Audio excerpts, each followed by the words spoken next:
This is a CBS News Special Report. I'm Charlie Rose with Nora O'Donnell and Gayle King in New York. The Supreme Court just handed down an important ruling on abortion. By a 5-3 vote, the 8 justices struck down new regulations in Texas that have forced many abortion clinics to close. This ruling, announced minutes ago, comes on the last day of this year's session. Jan Crawford is outside the Supreme Court with the decision. Jan, good morning. Well, good morning. This is a ruling that essentially preserves a woman's right to an abortion. Abortion rights supporters have said had the court gone the other way, that essentially would have made it almost impossible, certainly in the state of Texas, for most women to have an abortion because it would have forced those clinics to close. This decision was written by Justice Stephen Breyer. Writing for the Supreme Court, he said that restrictions that Texas tried to put in place would have led to an undue burden on a woman's right to abortion. Now, Texas passed this restrictive law back in 2013, and it would have required abortion clinics to act more like hospital surgical centers. So they would have had to spend hundreds of thousands and in some cases millions of dollars to upgrade their facilities. The law also would have required doctors who work at abortion clinics to have admitting privileges at local hospitals. And of course, many clinics did not have those kind of doctors there and staff, so they too would have closed. Opponents of these laws estimate that it would have forced up to 10 of the state's remaining clinics to close, leaving only 9 or 10 clinics in place throughout the state of Texas. This law, of course, though, went beyond Texas because other states were passing similar laws or considering similar laws. So had the court upheld this law in this instance, not only would it have affected Texas, but it would have prompted other states to pass similar laws restricting the woman's right or access to an abortion. But the court today, in a ruling without the late Justice Antonin Scalia, with Justice Breyer, a liberal, writing for the court, struck down those laws. And of course, the key vote in this case that we always look at in abortion rights cases is that of Justice Anthony Kennedy.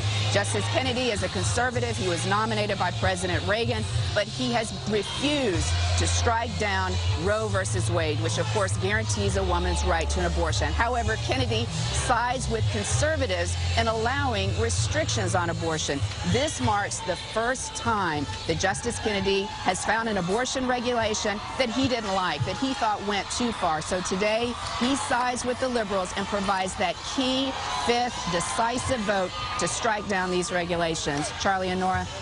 Jan, what was his reason, Justice Kennedy? Well, Justice Breyer, we didn't hear from Justice Kennedy today, which is unusual. He normally writes separately, he normally writes one, so I can see why you would have expected something from him because he normally does. Today, he was silent. He simply joined with the majority, Justice Breyer. And Justice Breyer, in his opinion, which you can see is quite lengthy, and we're going to spend much of the morning going through this today, but in his analysis, he says that these 2 laws, the one that required abortion clinics be like surgical centers and the one that required clinics to have doctors with admitting privileges, that those imposed an undue burden, and that's the key phrase there, an undue burden on a woman's underlying right to get an abortion, because it would make it so difficult for women who would have to travel great distances. You know, Texas is a pretty big state. Yeah. They would have to travel great distances to an abortion clinic that was still in operation. And the court rejected Texas's arguments that these laws were designed for safety. Texas had argued when they passed this law in 2013, it was necessary to protect the safety of women who were seeking abortion. Women that they said were vulnerable emotionally and needed protection should be certain and confident that they were going to clinics that had all the latest regulations and doctors who could take them to hospitals if something went wrong. So their argument was this was for safety. The court rejected that argument. I think it was clear after the oral arguments they were pretty skeptical of that argument.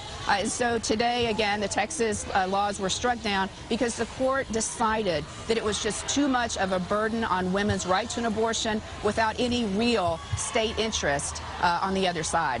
All right, Jan Crawford, thank you. The chatter behind you seems quite celebratory. We thank you very much. Yes. We thank you very much for joining us. Our coverage will continue throughout the day on our 24-hour streaming network, that's CBSN. There will also be a full wrap-up tonight on the CBS Evening News. Charlie is filling in tonight for Scott Pelley. Those of you in the West will now return to CBS this morning. This has been a CBS News Special Report. I'm Charlie Rose with Gayle King and Nora O'Donnell, CBS News, New York. For news 24 hours a day, go to CBSNews.com.